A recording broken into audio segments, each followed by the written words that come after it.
the bong. There it is. Yep. All right, hey, I'm John. Let me share this tab. All right.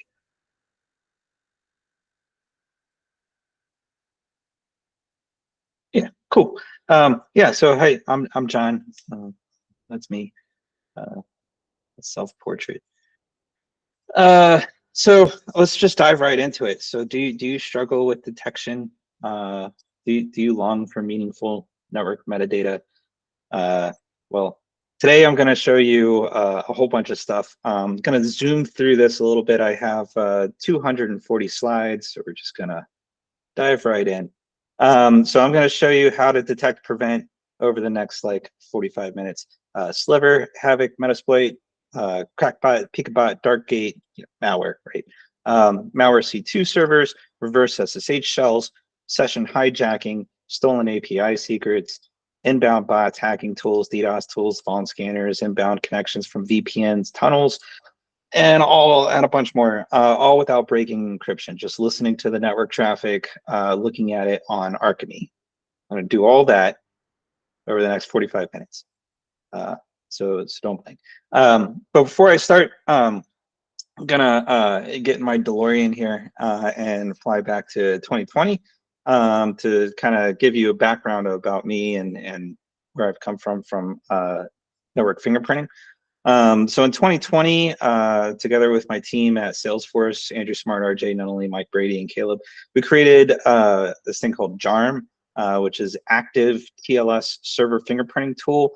So it'd send 10 different unique client hellos to a server to try to formulate how it would respond to each of those and then combine them all into a single fingerprint.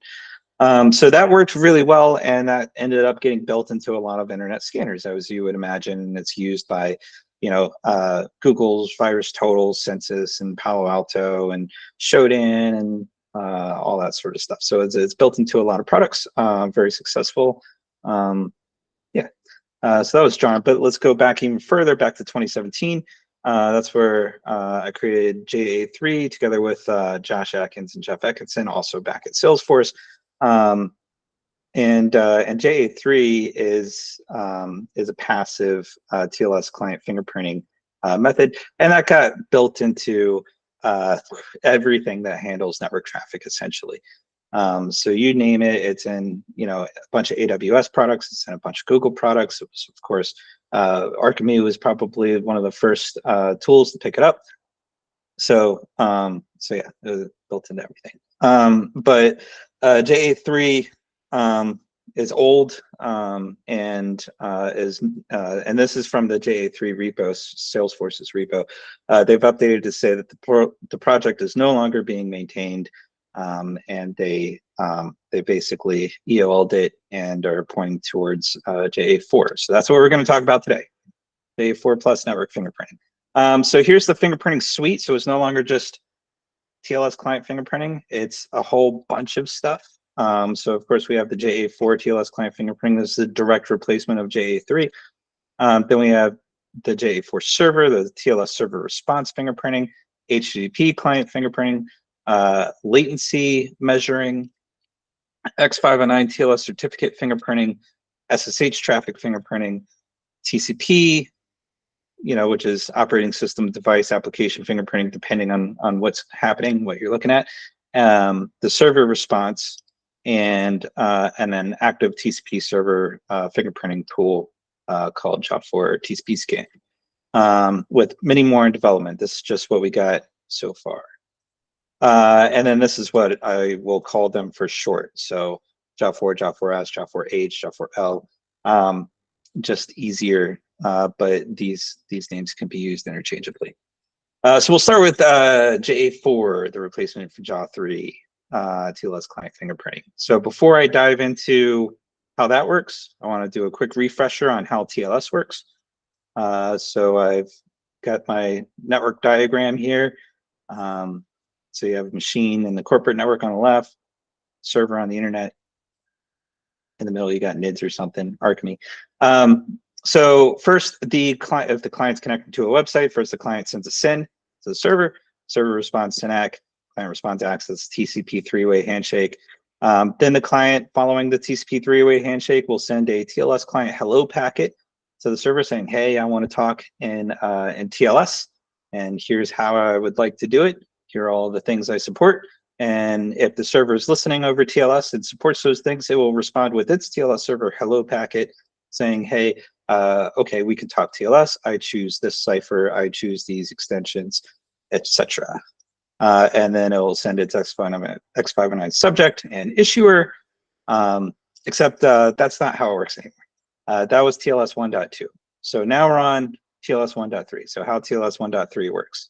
TCP three-way handshake, hello, hello, encrypted. So there's no longer the X509 certificate being transferred in the clear. That is now in the encrypted channel. At least that's how it used to work, because that was HTTP 2. So now we're on HTTP 3. So how HTTP 3 over QUIC with TLS 1.3 works is these things are moving pretty quick.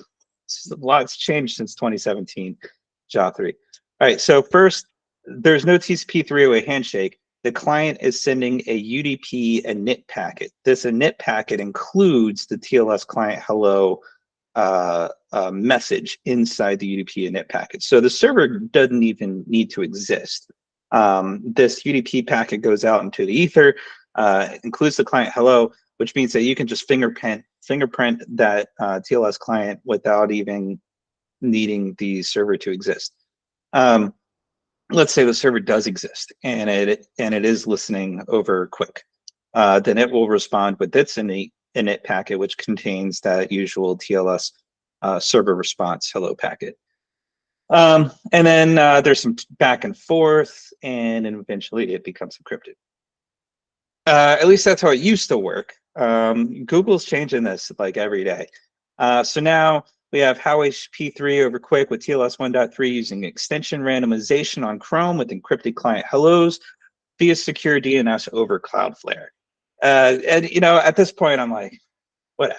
It doesn't matter because it's all still fingerprintable. So I'll show you how. This is what the TLS client hello packet looks like. You can see that you have a list of cipher suites, and then you have a list of extensions. And if something is TLS 1.3, it lists it in the supported versions extension.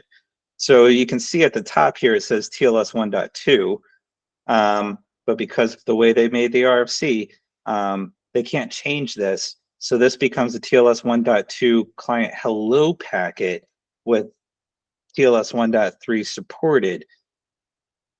This is the way it works. And then you have the signature hash algorithms in the client's order that they would prefer, and an ALPN. This is interesting. This is application layer protocol, next protocol, essentially. So H2 means HTTP2. So that's saying that the client is saying, right after we finish negotiating this TLS connection, I'm going to speak in HTTP2. So the server can be prepared for that, I suppose.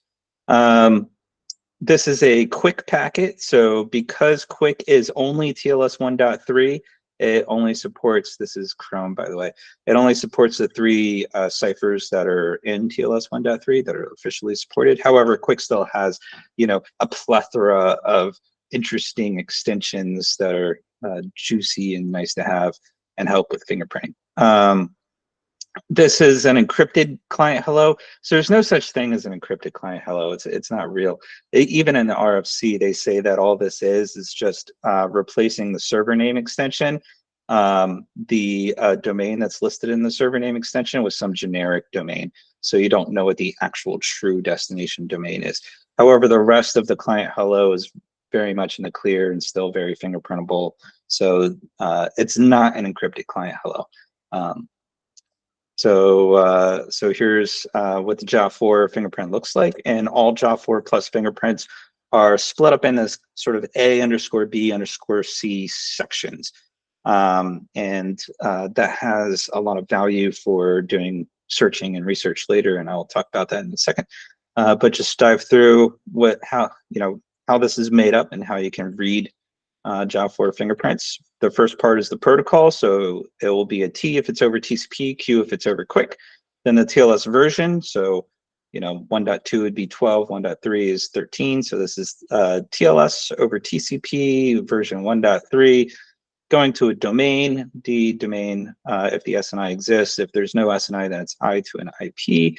Then the number of cipher suites, number of extensions, the first ALPN value. So this will talk in HTTP2 after the negotiation is complete. Then we have a hash of the cipher suites sorted and a hash of the extensions sorted, and plus signature algorithms in the order they appear. That creates the JA4 fingerprint. So some examples of why it's nice to have these split up in sections. So when you're searching Archime, for example, you can do this. And this is something that that is valuable for gray noise, for example, where you have an internet scanner that is essentially trying to enumerate all of the different cipher suites that servers support. And so to do that, it will send a single cipher suite to that server, and we'll change that cipher suite every single time until it goes through all like 400 cipher suites or however many there are. So that will generate a new JA3 fingerprint every single time, and it generates also a new JA4 fingerprint every single time. However, it's only the cipher suite section of the fingerprint that changes. The parts A and C remain the same. So this is the extensions, and this is just the metadata of that client hello. So you can still identify and search across that traffic by just putting a star and the cipher suite part.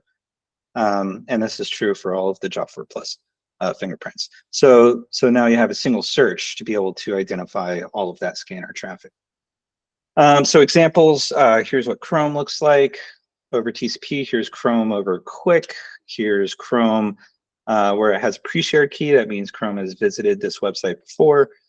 Here's ICE ID malware, sliver malware. Notice how the malware doesn't tend to have an ALPN, but Chrome browsers do. So this is going to talk HTTP2, this is going to talk HTTP3, right? And then malware doesn't have anything listed. It's just interesting. Evil Gen X, Volt Typhoon scanner. So this one does have one listed, but it's an internet scanner. So Soft Ether VPN. This is interesting. This is the Soft Ether VPN client.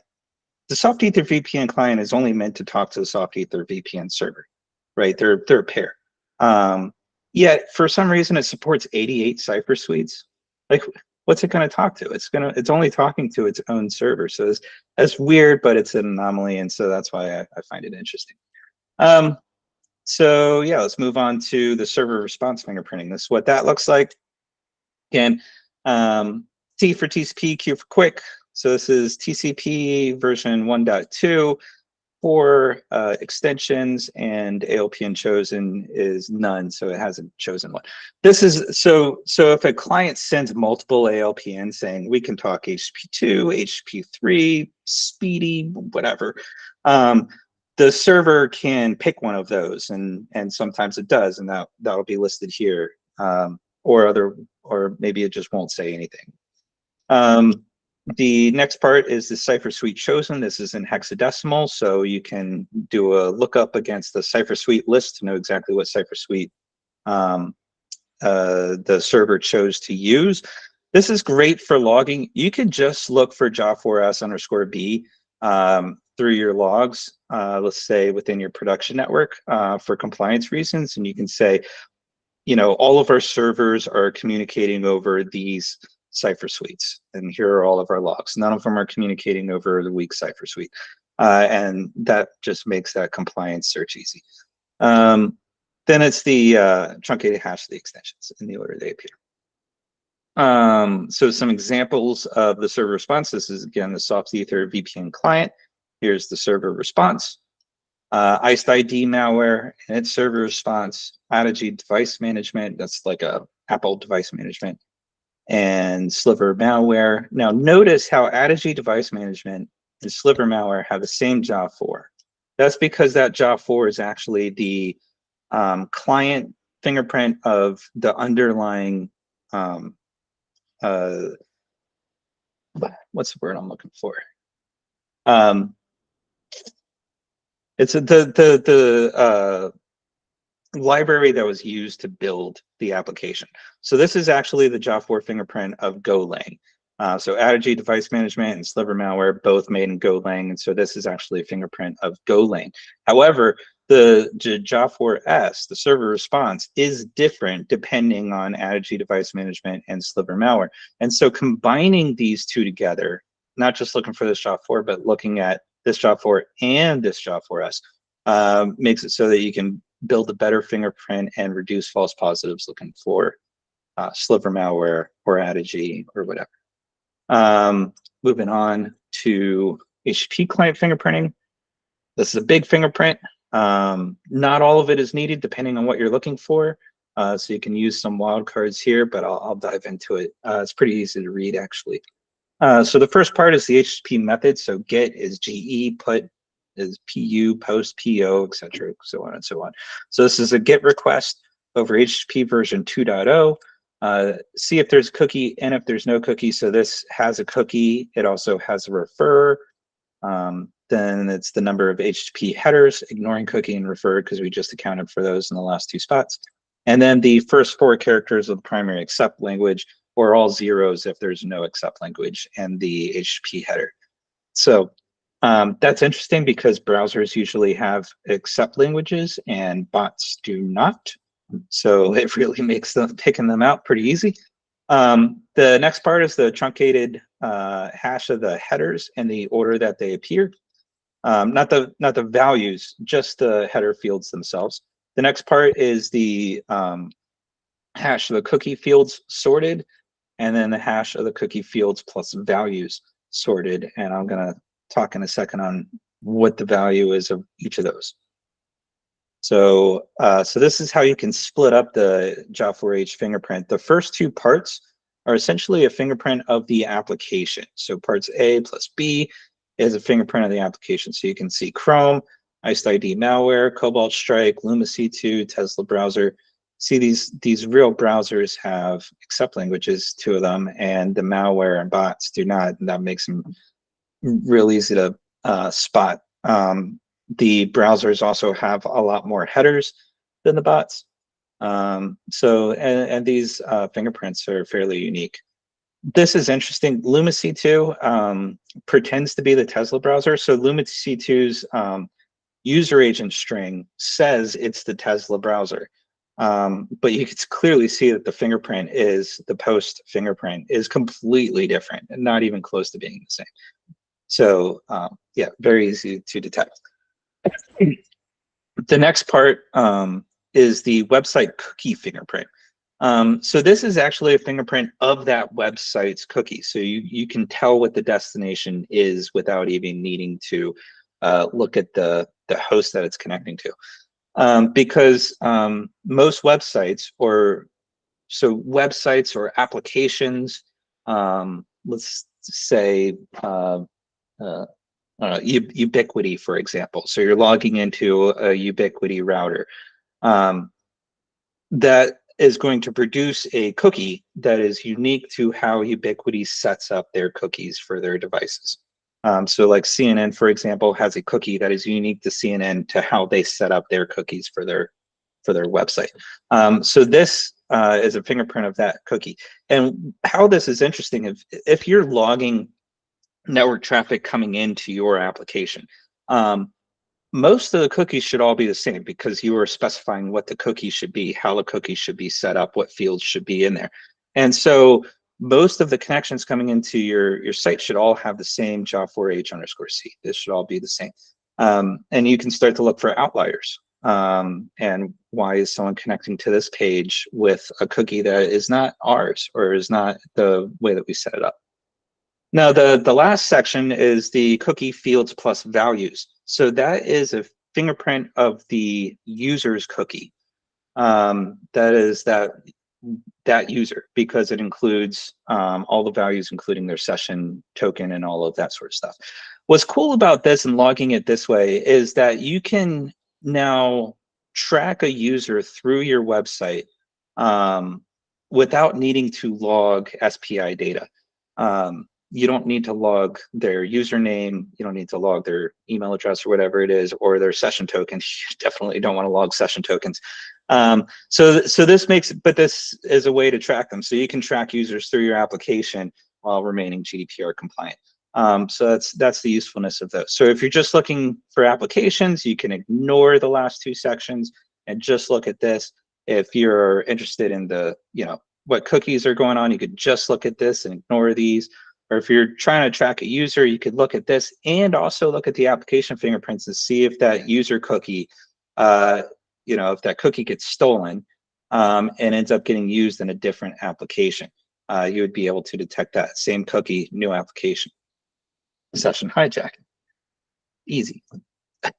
So next up, latency measuring JA4L. So this is measuring latency and distance by looking at the latency between the packets at session setup. So this is what it looks like. The first part is the one-way TCP latency and microseconds. The next part is the observed TTL. So TTLs are, the initial TTLs are how many hops something goes through. So the initial TTL set up by like Mac, Linux phones, IoT devices is 64. And so as that packet goes through multiple hops, that TTL goes down. So if you see 42, you can assume that the initial TTL was 64. Now you can measure how many hops this connection went through. Windows is always 128. That's all Windows devices. Networking devices like Cisco F5 and all that sort of stuff is usually 255 is their starting initial TTL.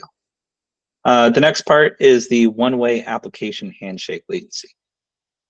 So I don't have time to dive into how this works, but these are the sort of packets we're looking at. And this is how we're doing our measurements. And this is how it works for Quick. Quick doesn't have a TCP three-way handshake. It's just the Quick setup. So the Quick setup is the application handshake. So with this, you can estimate the physical distance between the client and server by using this formula. This is still in testing. This doesn't. This isn't like a golden rule that works completely, but it does work pretty well. So you can use this to measure the distance. Let's say you have 3 servers and a client is connecting, or let's say you have a web server and that web server is like, hey, go grab this image file from over here and go grab this JavaScript from over here. And you know where your servers are physically in the world. You can then look at the JA4L and triangulate the location of the client down to a couple mile radius. And that works pretty well. But it can also detect clients connecting in through VPNs. And here's how that works. Or let me talk about how VPNs work. So let's say you want to connect to a website, some, I don't know, AOL.com. That still exists. So you'll send the request to your VPN server. The VPN will then say, okay, let's connect over to AOL. So it will create the TCP three-way handshake with the website. And then, so that's the initial part of the JA4L. That's the first part, part A, is that TCP three-way handshake. So, and again, let's say you're listening on the website side. So that measures the distance between the VPN exit node and your web server. But then the client needs to send its TLS client hello packet and really build that negotiation between you and the web server. So that's what it will then start sending: TLS client hello, then the server hello response, and then the session setup. And so that's the C part of the JA4L fingerprint, is the latency between that setup. So how this works over Quick is, because it's UDP, it just passes through. The VPN exit node doesn't do any work here. So that is the JA4L there. So if you're connecting to like AOL.com server from your house, this is what it could look like on the server side. Is this the TCP three-way handshake setup, one-way latency, and then this is the TLS handshake setup right here, the application handshake. So roughly the same. So that looks about right. But if you're connecting in through a VPN, the TCP three-way handshake will be pretty short, but then the application handshake would be significantly longer because, let's say you're on the other side of the planet. So what that could look like, let's say you have a web server in San Francisco, and that first part of the JA4L, you run the measurements, and you can show that the VPN exit node is connecting from within a couple 100-mile radius, so around this area. But the true client has this radius, so you can measure the delta, and using some fancy maths, you may be able to tell, you would at least be able to tell that the true client in this example is well outside the continental United States. With some fancy maths, you may be able to tell that the true client is in Asia, or most likely in Asia, for example. So that's JA4L. Let's move on to X509 TLS certificate fingerprinting. Credit for this goes to W, if W is on the call. Hey, W. So this is what the JA4X looks like. This fingerprints how the cert is created. It doesn't fingerprint the cert itself. It doesn't fingerprint the things that are the content that is within the cert. It fingerprints how the cert was made, and I'll explain. So the first part is the hash of the issuer RDNs, hash of the subject RDNs, and then hash of the X509 extensions. So I wanted to test this, so I reached out to my trust group and I was like, hey, well, what are some threat actor tools that are prolific and a problem today beyond Cobalt Strike, because I did Cobalt Strike a whole bunch with JA3 and JARM. So I wanted to find something else that would be fun to focus on. So someone said Sliver is a big one, and they put in a JARM randomizer. So they're really trying to not get fingerprinted. So I was like, all right, I'll look at Sliver. And I ended up accidentally getting Havoc too, because Havoc is just stolen Sliver code. So so Sliver actually has over 400 lines of code dedicated to generating random certificates, so that every single certificate is different. And this is what that looks like. You can see the SHA-256 hash of all of these Sliver C2 servers are completely different. None of them are the same. However, you can see the JA4X is the same. So it turns out there's actually two JA4Xs for Sliver and Havoc C2s. And this will work on detecting all of them across the internet. So so I built a Sliver C2 list. It works pretty well.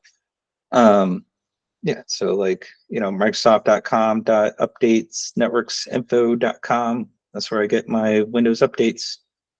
Yep, offtube.law. That's totes legit. So something else that I did with this was Hunt.io helped me out. They did a scan of the internet, and I downloaded a bunch of that data, and I just wanted to see what else I could find with JA4X. So I just did a search for like issuer organization equals Microsoft Corporation. As you would imagine, most of the JA4X, how they sign their certs is the same. Then the next one down is slightly different, pretty similar, different extensions. So this is probably the same way that they're signing certificates, maybe an older program or something like that. But then the third one down is completely different. It looks nothing like the first two. So I just click on that and then click on ports, and then what do you know? It's Cobalt Strike. I wasn't even looking for Cobalt Strike, and it just well, got that too.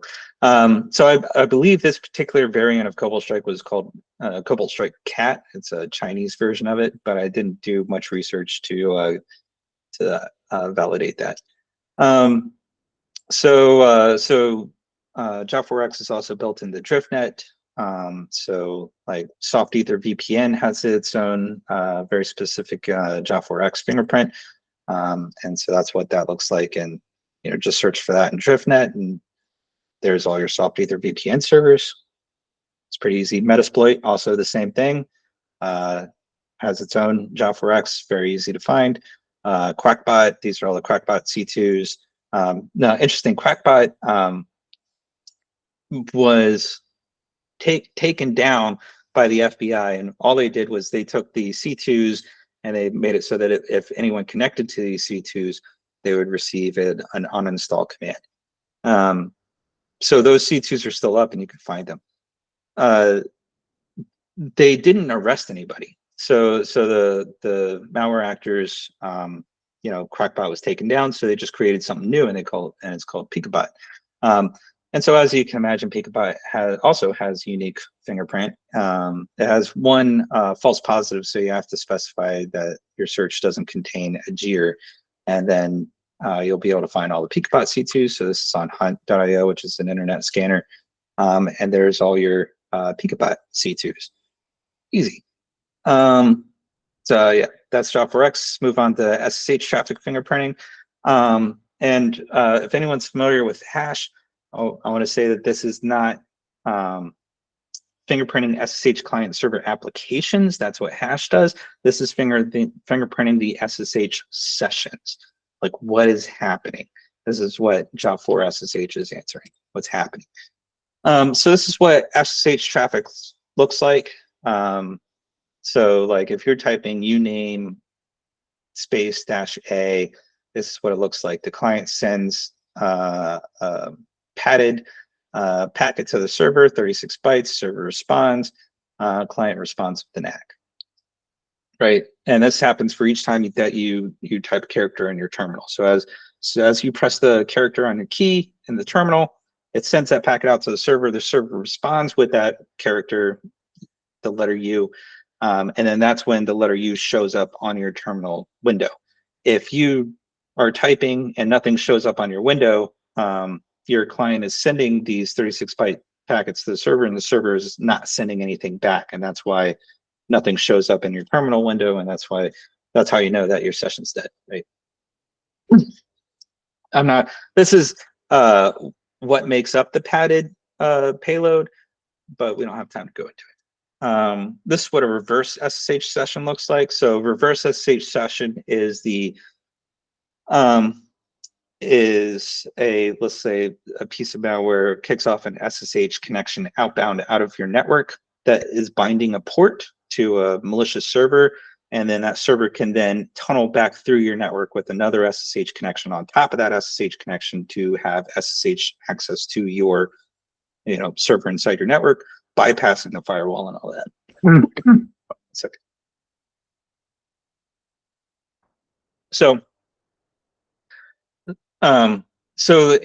reverse SSH connection, it's the threat actor on the server side that's doing the typing.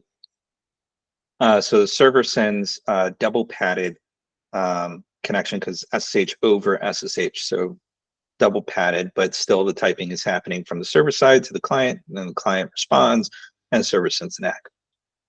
So it's the whole uname-a thing, but in reverse. Here's why it's double padding is not double 36. So like 76 is double padded of 36. But again, I'm not going to dive into this in too much detail, not enough time. So here you can see a normal forward SSH connection, and on the right you can see a reverse SSH connection.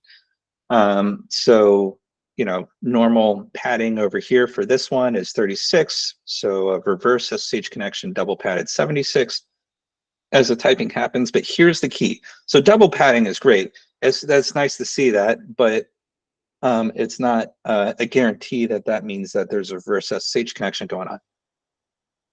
But this is the key, and I was so thrilled when I finally saw this and realized it.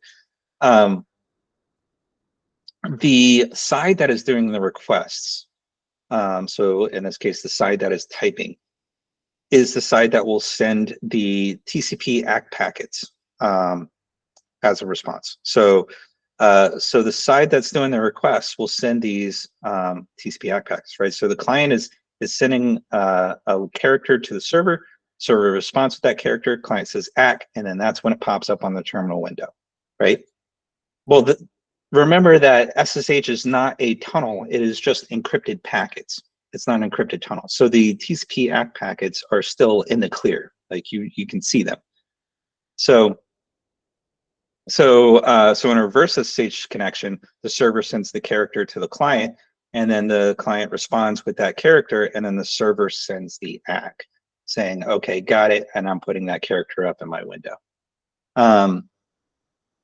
Yeah, so now you know what normal SSH traffic looks like, you know what reverse SSH traffic looks like. So how do we make it so that it's obvious and easy to see without having to look at every packet? Well, that's what the fingerprint does. So the way that this works is, and this runs every 200 SSH packets by default. The first part is the mode of the client packet length over those 200 packets.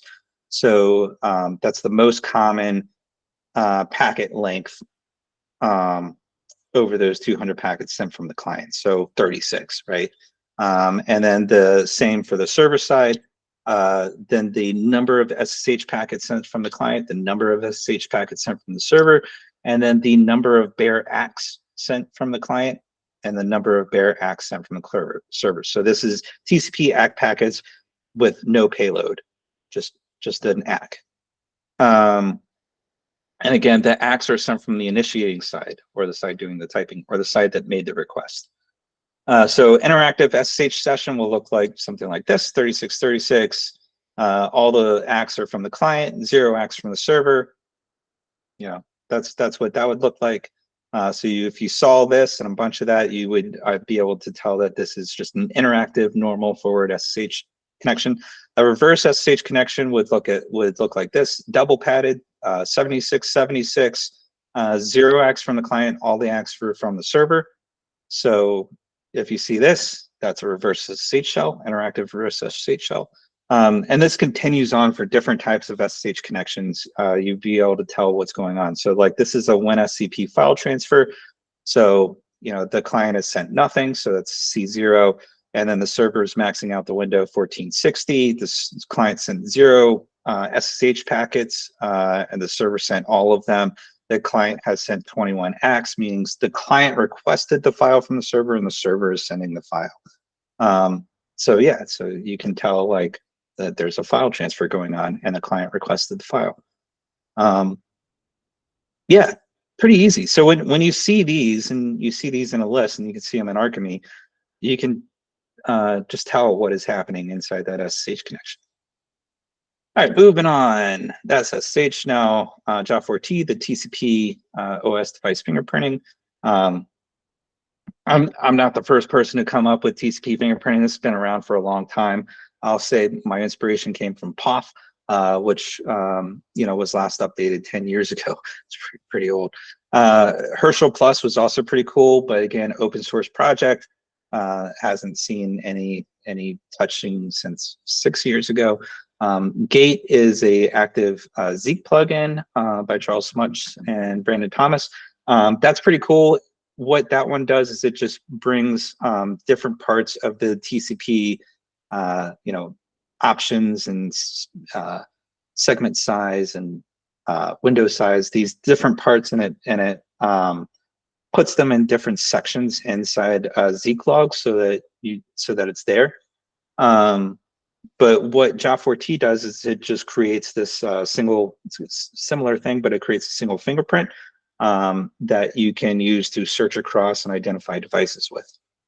So this is what a TCP packet looks like. So this is a send packet, right? So there's the flag, send flag. And then here you will see the window size, 64,240, the TCP options list, and all the different TCP options, maximum segment size, 1460, window scale 8, etc. And all of this is determined, you know, what options there are, what order the options are in, what the window size is, all that sort of stuff. That's all determined by the person who programmed the net code for that operating system or device or application. And each, you know, person who programs this will do it in their own way because there's really no standard for it. So this is what the JA4T fingerprint looks like. Part A is the TCP window size. Then it's the TCP options and the order that they're seen. then it's the maximum segment size, the window scale, and then if you're using JA4 T-scan, or if someone else is using JA4 T-scan, the TCP retransmission timings. And I'll talk about the retransmission timings in a second. So, you know, some examples of what the fingerprints look like. So Windows 10 has a very unique fingerprint. Even WSL Ubuntu running on Windows 10 also has its own unique fingerprint compared to Ubuntu, which has a totally different fingerprint. AWS Linux 2 is very obvious. Everything that's Amazon has a maximum segment size of 8961, super unique to Amazon. You know, Macintosh devices, Nmap has its own fingerprint, so does ZMap. This is a port scanner that I observed on the internet. Obviously, Nmap, ZMap, port scanner look nothing like actual devices, so these are very obvious. So if you wanted to just block port scanners, there you go, easy. So the going back to the retransmission timings, what happens when you send a SYN packet to a server and the server responds SYN-ACK and you just do nothing? You just sit there and wait. The server will send TCP retransmissions thinking, oh, you didn't get that? I'll just send another SYN-ACK and see if you get this one. And it will do that at different intervals depending on who wrote that netcode, because the person writing the netcode is deciding how many times to send a retransmission, how many retries, and also at what variation of timing. So you can see in this one, it sent a retransmission after 1 second of no response, no ACK response to complete the three-way handshake. And then it waited 2 seconds, then 4 seconds, and so on, before eventually giving up.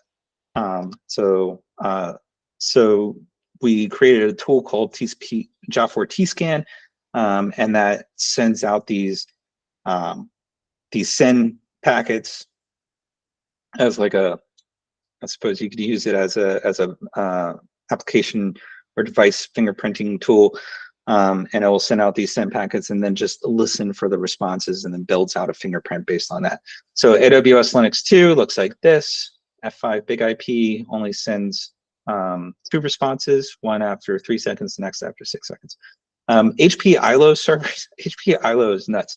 So it will go, it'll send a TCP retransmission after immediately, and then after 3, 6, 12, 24, 48, and then every 60 seconds, basically every minute, it will send another retransmission, and it almost seems like it just goes on forever. We stop listening after 10, and we're just like, let's stop. So that's really interesting. Mac OS X sent a whole bunch of retransmissions. Windows 2003, 2. Windows 10, and this is true of all modern Windows operating systems, they eventually send a reset packet. That's what the R denotes. So these are TCP retransmissions, 1, 2, 4, 8, and then after 6 seconds, it'll just send a reset packet and be like, nope, we're done with this. So that's very interesting. Epson printer, very obvious fingerprint for that. And I don't know if you guys can see this. Let me see if I can expand this window. That helps out at all.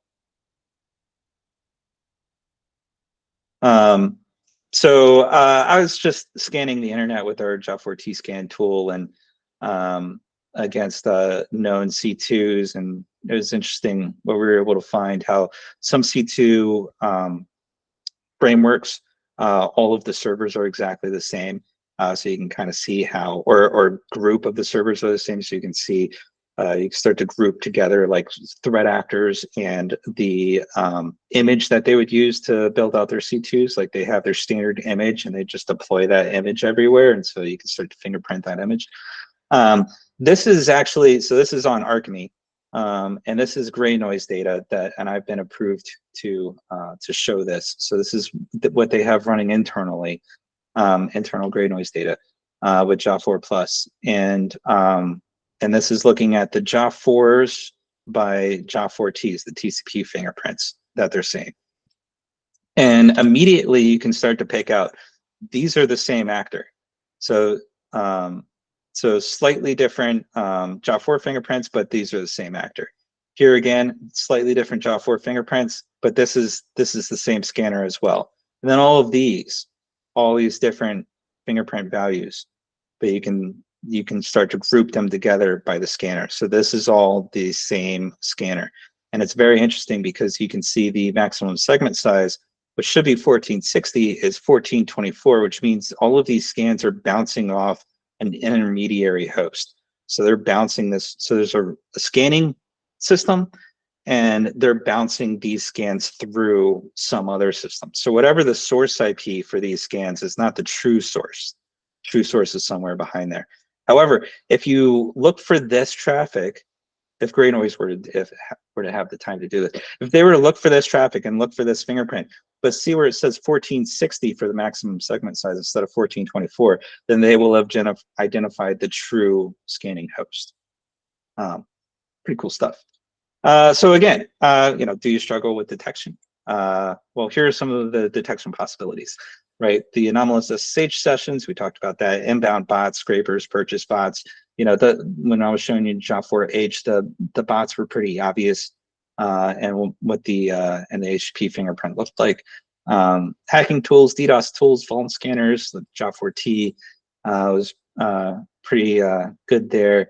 This can detect session hijacking, anomalous logins. So think like different applications going through different proxies. They'll generate different JA4, JA4H, JA4T fingerprints. And then different distances, so detecting traffic going through VPNs, looking at JA4L, all this sort of stuff. This can be great for detecting like anomalous API logins, turning API into multi-factor. So I want to touch on this for a second. So API is a single-factor authentication. You have the secret, right? The key, and that's it. Like if someone steals your secret, they can just log in as you. However, if you were to set up APIs so that you were looking for this secret and all of these JA4 plus fingerprints, so now you turn it into two-factor authentication. So it's no longer just something you have, the secret, but something you have and something you are, or something the machine is. So could be pretty valuable for API logins. And it's same for like Okta too. Like, if you see someone logging into your Okta server from an Epson printer, you're about to have a bad day. So yeah, malware detection, encryption, compliance, talked about that. Imagine if this were built into Guard Duty and whatnot, but we're talking about Alchemy, so I'm gonna skip forward. We're also running out of time. So yeah, ask your vendor if JA4 Plus right for you. Side effects include upset red team. Yeah, so it's there. There's the JA4T scan. I got to talk about licenses real quick. JA4 is BSD3 clause, open source, same as JA3. So if you're running JA3, upgrade to JA4. It's the same license, it's easy. However, JA4 Plus, everything with a letter after it is FOXIO license, which is open code. It is permissive for most use cases except monetization. So basically, unless you're trying to sell JA4 Plus and make a profit off of it, you can use it for free without any issues or restrictions. So it's just that if you were to try to, like if you're running Alchemy and you're selling Alchemy as a product, and you're making money off selling Alchemy, which would be a pretty crappy thing to do, but if you did, then, and you wanted to have JA4 Plus as part of it, you just have to contact me for an OEM license, no big deal. That's it. So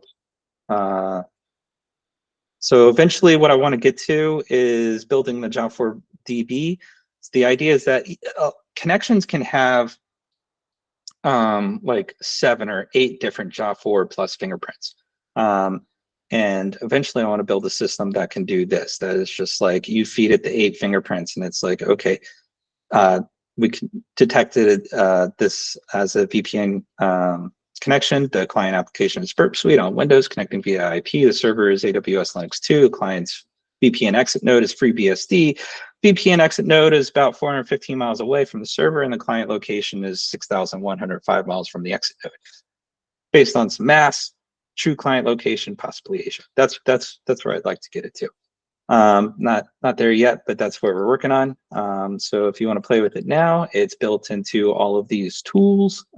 Big one's Archime. This is what it looks like in Archime. Yeah, if you don't see these JA4 details, then you just need to install the Archime plugin, JA4 Plus plugin, which is here, archime.com settings, JA4 Plus. That's it. I made it. Any questions?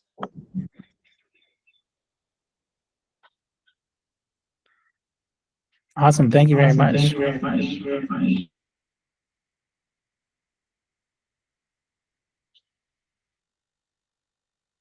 Yeah.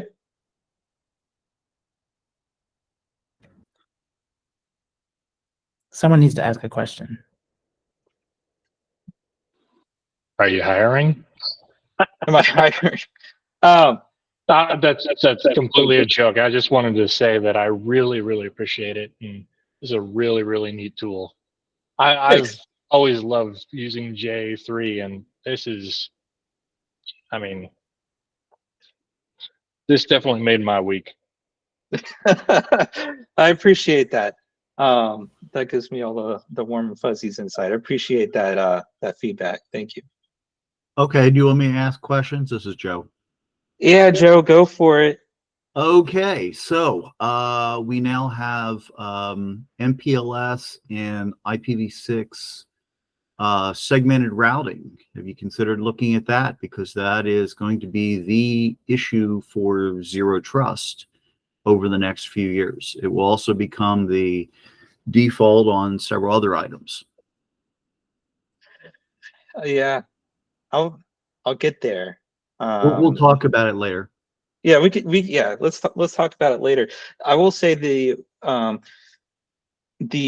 next thing that I'm looking into is HTTP server fingerprinting, doing more about fingerprinting the server side, maybe sort of like JARM and JA4 Tscan, but for the HTTP server and getting building a deeper fingerprint that way is something that I'm looking into next. Also, Wi-Fi fingerprinting is something I want to finish up.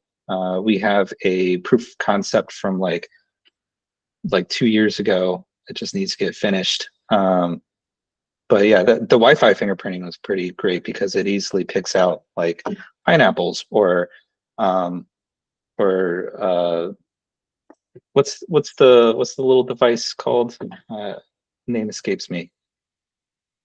But the dolphin, what's the thing called? Ah, yeah. Yeah. And I instantly forgot it. Thanks. Yeah, right. Contagious.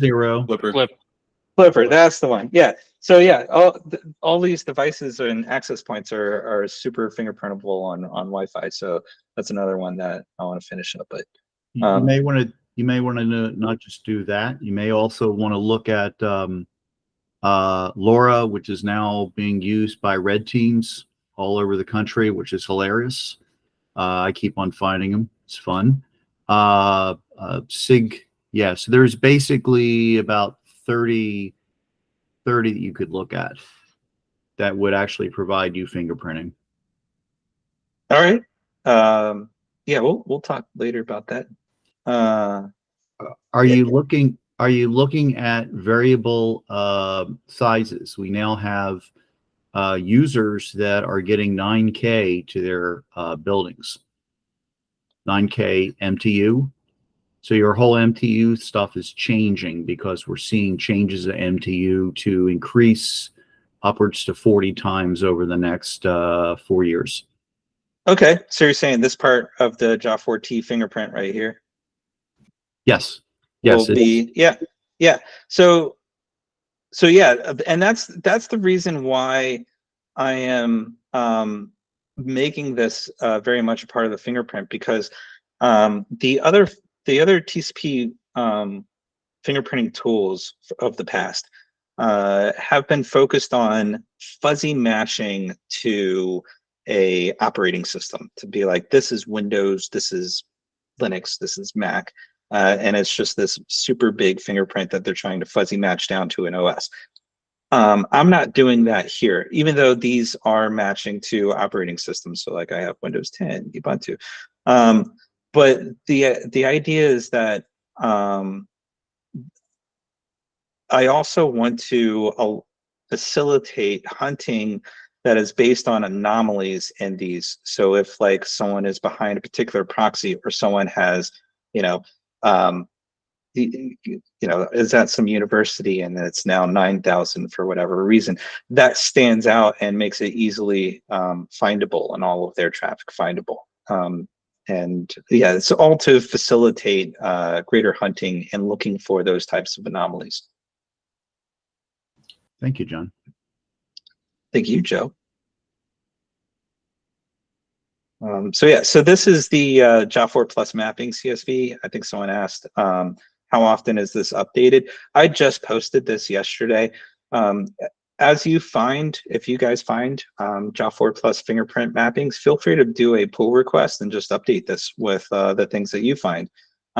This is basically like a stopgap until we get the like full JA4 Plus DB website up, which is taking longer than expected because it's not a one-to-one, it's a many-to-one is the idea. So you have multiple fingerprints. I want the JA4 DB website to be able to tell you, you bring in all the fingerprints from one connection, it tells you exactly what's going on in that connection. And that's not a simple thing to build. So it's been taking a while. Until then, we have this. So yeah, feel free to check it out and update it. So statistically, it's updated daily then. Yes, right. Considering that this was just posted yesterday, statistically, it is being updated daily. That's right. It would be cool for this file if you could specify the license. I'm hoping maybe because people are contributing, it's Creative Commons of some type. Yeah, good point. I can put in the license, or I could put this in a different repo with just a, I don't know, 3-clause license or something. I don't know, some clearly open source. I try to make it obvious here. So this is the Fox.io license, and I try to make it clear that all licensing is the software for these different methods and the patents associated to them. And so that wouldn't apply to this map file, but I'll try to make that more clear. Could also just add a comment to the bottom or something of the CSV maybe. Yeah, could do that, or add it here under licensing, or both. I'll fix that. But good point. Thank you.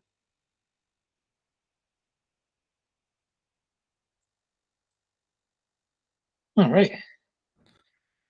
Well, cool. Thank you very much, John, for coming in and sharing everything. This is really useful. Yeah. Thanks for integrating it into Archme. I will say before we go that if any of you guys have known me for a while or followed my work, that I'm a big fan of Zeek. JA3 was first written on Zeek, and then it was integrated into Archme. This time around, it was first integrated into Archme and then Zeek. With version 5 of Archme, I think Archme is better than Zeek. It's so useful and valuable, and especially the ability to get like full PCAP at the beginning of any connection, even if it's encrypted, but not have to capture the entire encrypted session, is so much more valuable than just Zeek metadata, because then I can build fingerprints and retroactively figure out what the traffic was. And that is awesome. So yeah, thank you, Andy and Elise, for what you guys are doing and putting together. This is excellent. Yeah, thank you. We might have to like use your quote and put it on a webpage somewhere or something. Sure, that's fine with me. 100%. Our first quote. We recorded it, so. There it is. Cool. Cool. So we're out of time, but thanks everybody for joining us. And if you ever want to speak at one of these, please let us know. We're always looking for people who want to talk about stuff. Otherwise, we have open office hours twice a month where people can ask questions. Thank you, everyone. Thanks, Phil. That was really useful.